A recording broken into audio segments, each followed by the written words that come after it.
Assalamualaikum warahmatullahi wabarakatuh. Perkenalkan, nama saya Haris dengan NIM 25 10 12 21 10 002 dari kelas A3 angkatan 2025. Pada kesempatan kali ini saya akan memberi paparan atau edukasi tentang anatomi fungsional olahraga smash dalam sepak takraw. Jadi pertama, pengertian atau deskripsi gerakan dalam smash sepak takraw. Jadi smash sepak takraw adalah gerakan kompleks yang melibatkan koordinasi berbagai sendi dan otot tubuh secara berurutan, dimulai dari awalan, tolakan, lompatan, ayunan tungkai, kontak dengan bola, hingga pendaratan. Gerakan ini memanfaatkan kontraksi otot secara eksklusif untuk menghasilkan kecepatan, kekuatan, dan ketepatan tendangan ke arah lapangan lawan. Selanjutnya, anatomi yang bekerja saat gerak. Yang pertama, tulang utama. 1.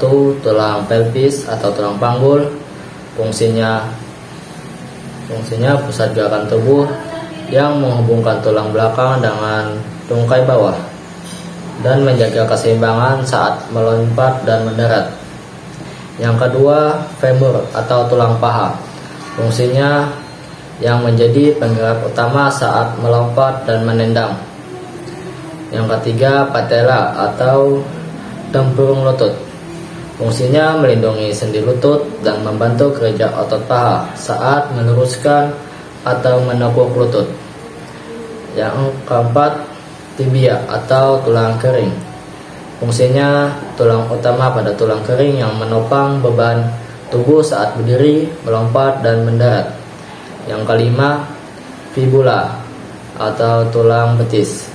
Fungsinya menjaga keseimbangan tungkai, membantu gerakan pergelangan kaki, dan sebagai penopang sisi luar kaki.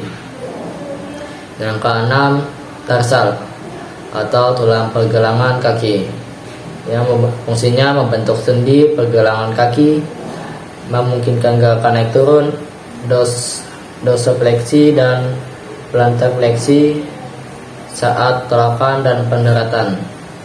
Yang ke-8, vertebrae atau tulang belakang.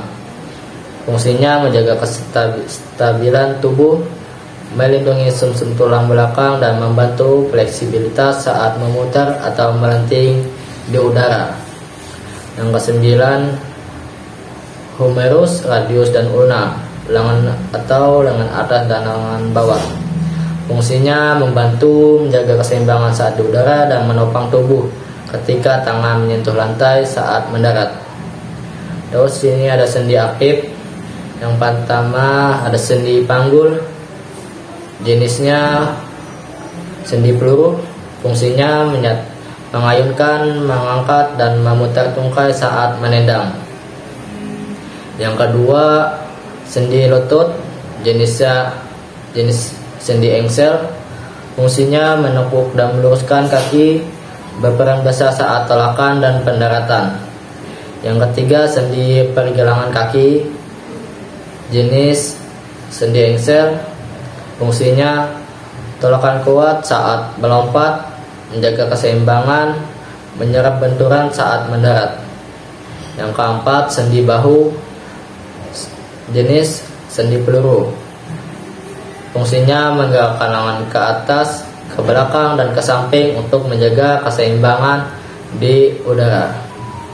Yang kelima, sendi siku. Jenis sendi engsel. Fungsinya menekuk dan meluruskan lengan, membantu saat menopang tubuh ketika mendarat. Yang keenam, sendi pergelangan tangan.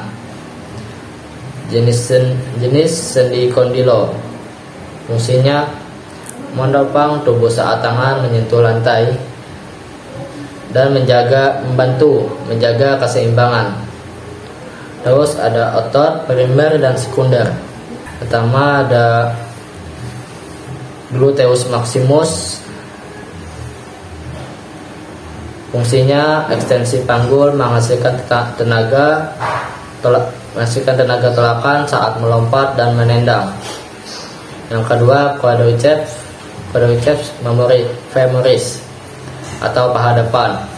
Fungsinya meluruskan lutut, menghasilkan tolakan kuat saat take off dan menendang. Yang ketiga, iliopsoas atau paha depan dan panggul. Fungsinya mengangkat paha ke atas, fleksi panggul saat mengayunkan kaki untuk menendang.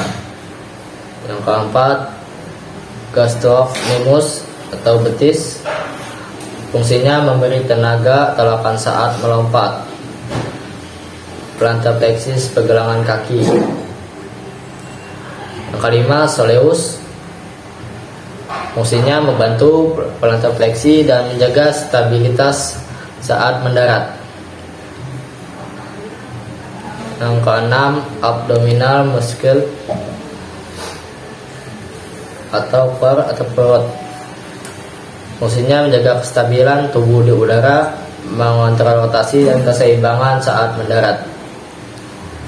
Terus otot sekunder, yaitu otot pendukungnya. Yang pertama, adductor longus atau paha dalam, membantu mengangkat dan menstabilkan kaki serta menjaga keseimbangan. Yang kedua, deltoid atau bahu. Fungsinya membantu menggerakkan lengan untuk menjaga keseimbangan tubuh di udara. Yang ketiga, triceps brachii atau lengan belakang. Fungsinya meluruskan siku saat menopang tubuh ketika mendarat. Keempat, erector spinae atau punggung bawah. Fungsinya menjaga postur tubuh, menstabilkan tulang belakang saat melayang dan mendarat. Selanjutnya, teknik gerak yang benar dalam smash fakta ground. Yang pertama, sikap awal. Kita berdiri dengan posisi seimbang, pandangan fokus ke arah bola, lutut sedikit ditekuk sebagai persiapan tolakan. Kedulangan dibuka untuk menjaga keseimbangan. Yang kedua, fase tolakan atau mau take up atau mau melayang. Tolak tubuh menggunakan kaki tumpu dengan kuat, ayunkan kaki yang akan melakukan smash ke atas dan lengan diayunkan untuk menambah momentum lompatan. Yang ketiga, fase melayang dan waktu pukul atau smash. Waktu tubuh melayang dengan posisi seimbang, kaki pemukul diayunkan cepat dan kuat ke arah bola, atau waktu bola datang, kontak bola menggunakan atau memukul menggunakan punggung kaki atau telapak kaki bagian dalam sesuai posisi bola. Pandangan tetap fokus pada bola hingga terjadi kontak atau waktu memukul. Keempat, fase mendarat.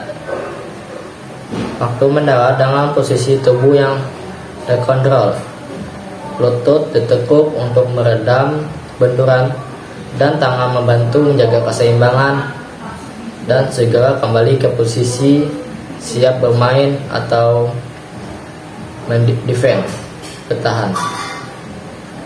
Baik, selanjutnya risiko cedera jika salah teknik. Yang pertama, kesalahan pertama, jika tolakan tidak maksimal, maka dampaknya lompatan jadi rendah sehingga smash kurang efektif. Yang kedua, waktu ayunan kaki tidak terkontrol, maka risiko cedera pada otot paha dan panggul meningkat serta akurasi smash menurun. Yang ketiga, lutut masuk ke dalam saat mendarat. Dampaknya itu meningkatkan risiko cedera ACL, MCL, dan meniskus. Yang keempat, mendarat dengan kaki kaku. Dampaknya itu benturan langsung pada sendi lutut dan pergelangan kaki sehingga berisiko menimbulkan cedera. Yang kelima, kehilangan keseimbangan. Dampaknya itu berpotensi menyebabkan jatuh dan cedera pada tangan, bahu atau pergelangan kaki. Yang keenam, kurangnya kontrol saat fase turun, meningkatkan risiko cedera pada bagian lutut, pergelangan kaki, dan punggung bawah. Nah, tips dalam pencegahan cedera pada waktu smash sepak takraw. Yang pertama, kita seperti biasa melakukan pemanasan yang cukup selama 10-15 menit sebelum latihan atau pertandingan. Fokus pada peregangan dinamis atau pemanasan aktif untuk menguatkan otot tungkai, pinggul, punggung, dan bahu. Yang kedua, kuasai teknik smash yang benar. Gunakan teknik awalan, tolakan, putaran tubuh, dan pendaratan yang tepat. Teknik yang salah dapat meningkatkan risiko cedera pada lutut, pergelangan kaki, dan punggung. Yang ketiga, perkuat otot pendukungnya, yaitu melatih kekuatan otot tungkai, otot inti atau core, dan punggung. Dan otot yang kuat membantu menjaga stabilitas tubuh saat melakukan lompatan dan tendangan. Yang keempat, tingkatkan fleksibilitas dengan melakukan latihan peregangan secara rutin untuk meningkatkan kelenturan pinggul, hamstring, quadriceps, dan punggung bawah. Untuk fleksibilitas yang baik, mengurangi risiko otot tertarik saat melakukan gerakan ekstrim. Yang kelima, gunakan perlengkapan dan lapangan yang aman. Pastikan lapangan tidak licin dan bebas dari benda yang berbahaya. Dan gunakan pakaian olahraga yang nyaman dan mendukung pergerakan. Yang keenam, perhatikan waktu pendaratan. Itu mendarat dengan kedua kaki secara seimbang dan lutut sedikit menekuk, dan hindari pendaratan yang kaku karena dapat menyebabkan cedera lutut dan pergelangan kaki. Yang ketujuh, hindari latihan yang berlebihan atau overtraining. Berikan waktu istirahat yang cukup bagi tubuh untuk pemulihan,